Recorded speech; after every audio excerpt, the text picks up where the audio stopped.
How to fix Netflix brightness issue. Hi everyone, this is Max. I hope you are doing great. So let's start without wasting time. First of all, open up Play Store, tap on the search bar and search for Netflix. Now make sure to update to the latest version. Now open up the games application on your device.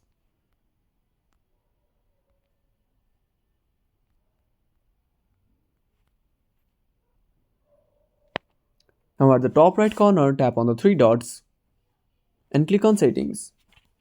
Now enable the toggle for brightness lock. Now go back, tap on the three dots again and click on manage my games. Now enable the toggle for Netflix. Now tap on add. Now use Netflix from here. Then you won't see any brightness issue. So that's it. If you found this video helpful, smash that like button and subscribe our channel for more awesome content. Have a burning question on such a topic? Drop down a comment below. This is Max signing off until next time.